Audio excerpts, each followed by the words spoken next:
Dionísio, já no dia anterior, ele deixara sua bicicleta encostada na porta da cozinha. Casa humilde, é verdade. 2 quartos, banheiro fora de casa, uma sala e uma cozinha. Não mais que isso. Para chegar ao trabalho, precisava pedalar por mais de 8 quilômetros. Só que para chegar até lá, tinha que forçosamente sair de casa mais ou menos às 4:30 da madrugada. Meia hora antes de sair, naquela quarta-feira, em pleno mês de junho, frio intenso, Dionísio embrulhou as pernas em algumas folhas de jornal amarradas com um cordão. Nem bem deu o último nó e ainda estava em dúvida se tudo aquilo seria suficiente para evitar o frio que cortava a madrugada. Dionísio pensou assim, bem rapidamente: por que tantas coisas na vida da gente não fazem sentido? Não era a primeira vez que Dionísio pensara daquela forma, mas provavelmente a obrigação de acordar àquela hora que o assustava. Por que tantas coisas na vida da gente não fazem sentido? A pergunta ficou a martelar seus pensamentos por um bom tempo.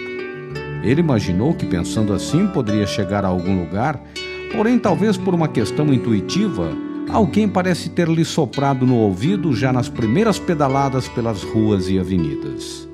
Dionísio, soprou-lhe a voz, os seres humanos são assim mesmo. Ficam impressionados e obcecados com as grandes coisas, os grandes feitos, quando verdadeiramente são as pequeninas coisas que, devidamente combinadas, acabam se transformando em grandes coisas possíveis. Pensou Dionísio, quase que contestando a voz que chegara ao seu ouvido. A coisa não funciona bem assim, pois uma coisa pequena seria a formiga, uma coisa grande seria o elefante, e se a gente levar a ferro e fogo, a formiga não vai se transformar num elefante nunca.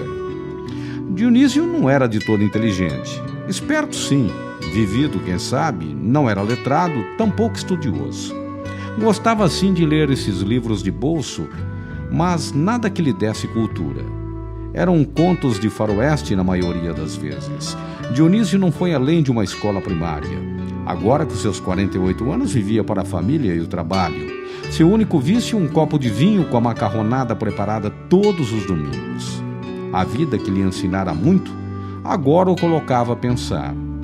Quais as razões que nos levam a imaginar que criamos nossos próprios mundos e de repente aparece essa louca ilusão de que controlamos nossas vidas, quando sabemos que, se tornarmos real qualquer situação, veremos que não é bem assim.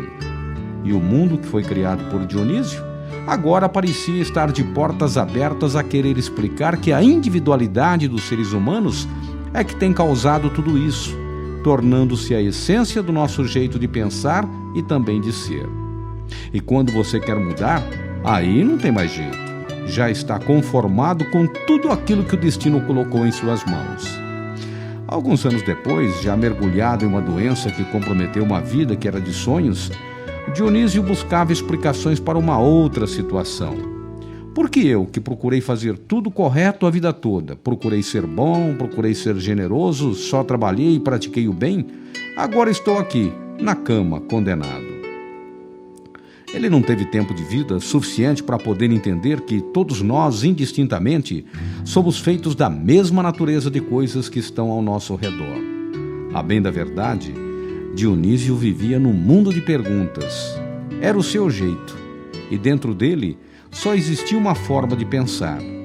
Pensar que quem não faz perguntas passa a vida toda ou toda a existência sem saber por que ela, a vida, não é mais divertida.